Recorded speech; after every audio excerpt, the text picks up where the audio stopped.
2024 group 2 forester ஜாபுக்கான physical standard verification and endurance test இதுக்கான memo இப்போ ரிலீஸ் பண்ணியிருக்காங்க. இந்த physical standard verification and endurance test இது எங்கே நடக்குது அப்படின்னா Arignar Anna zoological park, Vandalur, Chennai 48. Physical standard verification அது என்னைக்கு நடக்குது அப்படின்னா 7/7/2025. இதுக்கு ரிப்போர்ட்டிங் டைம் என்ன கொடுத்துருக்காங்க அப்படின்னா morning 9 o'clock, starting time morning 9:30 AM. Physical standard வெரிஃபிகேஷனில் பாஸ் பண்ணவங்களுக்கு எண்டுரன்ஸ் டெஸ்ட் நடக்கும். என்னைக்கு அப்படின்னா 8/7/2025. ரிப்போர்ட்டிங் டைம் வந்து மார்னிங் 5:15 AM, ஸ்டார்டிங் டைம் வந்து மார்னிங் 6 o'clock.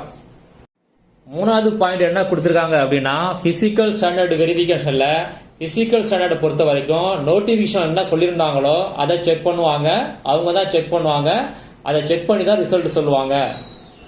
நாலாவது பாயிண்ட் என்ன சொல்லியிருக்காங்க அப்படின்னா பிசிக்கல் ஸ்டாண்டர்ட் வெரிஃபிகேஷன்ல பாஸ் பண்ணவங்க மட்டும்தான் எண்டுரன்ஸ் டெஸ்ட் வந்து போக முடியும். அஞ்சாவது பாயிண்ட் என்ன சொல்லியிருக்காங்க அப்படின்னா எண்டுரன்ஸ் டெஸ்ட்டுக்கு வரவங்க வாக்கிங் ஷூ, ட்ரெஸ் எல்லாம் அவங்க தான் கொண்டு வரணும் அப்படின்னு சொல்லியிருக்காங்க.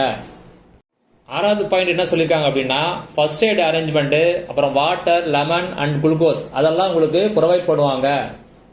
ஏழாவது பாயிண்ட் என்ன சொல்லியிருக்காங்க அப்படின்னா உங்களுக்கு எண்டுரன்ஸ் டெஸ்ட்ல ஏதாவது இன்ஜுரி ஏற்பட்டுச்சுன்னா அதுக்கு வந்து அறிஞர் அண்ணா ஜுவாலஜிக்கல் பார்க் வந்து எந்த ரெஸ்பான்ஸும் எடுத்துக்க மாட்டாங்க. அது உங்க இண்டிவிஜுவலை பொறுத்து தான். எட்டாவது பாயிண்ட் என்ன சொல்லியிருக்காங்க அப்படின்னா physical standard verification and endurance test இதுல ஏதாவது மால் பிராக்டிஸ் நீங்க பண்ணீங்கன்னா ஸ்ட்ரைட்டா ரிஜெக்ட் பண்ணிடுவாங்க.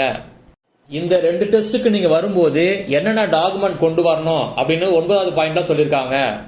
முதல் பாயிண்டா பாஸ்போர்ட் சைஸ் போட்டோஸ் கொடுத்துருக்காங்க, ஆனா எத்தனை நம்பர்னு கொடுக்கல. ரெண்டாவது பாயிண்ட் என்ன சொல்லியிருக்காங்க அப்படின்னா copy of this call letter, அதாவது இந்த லெட்டரோட காப்பி ஒன்று பிரிண்ட் போட்டு எடுத்து கொண்டு போங்க. அடுத்தது மூணாவது டாக்குமெண்டா என்ன கேட்டிருக்காங்க, உங்க ஐடென்டிட்டி ப்ரூஃப் கேட்டிருக்காங்க.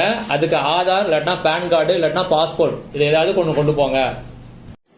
10வது பாயிண்ட் என்ன சொல்லியிருக்காங்க அப்படின்னா நீங்க போனையோ இல்ல ஸ்மார்ட் வாட்ச் இது எது வேணாலும் நீங்க எண்டுரன்ஸ் டெஸ்ட்டுக்கு எடுத்துட்டு போகலாம் அப்படின்னு சொல்லியிருக்காங்க. 11வது பாயிண்ட் என்ன சொல்லியிருக்காங்க அப்படின்னா எக்காரணம் கொண்டும் டேட்டும் அந்த இடமும் உங்களுக்கு டெஸ்ட் நடக்கிற இடமும் மாறாது, இதுதான் ஃபைனல் அப்படின்னு மாதிரி சொல்லியிருக்காங்க.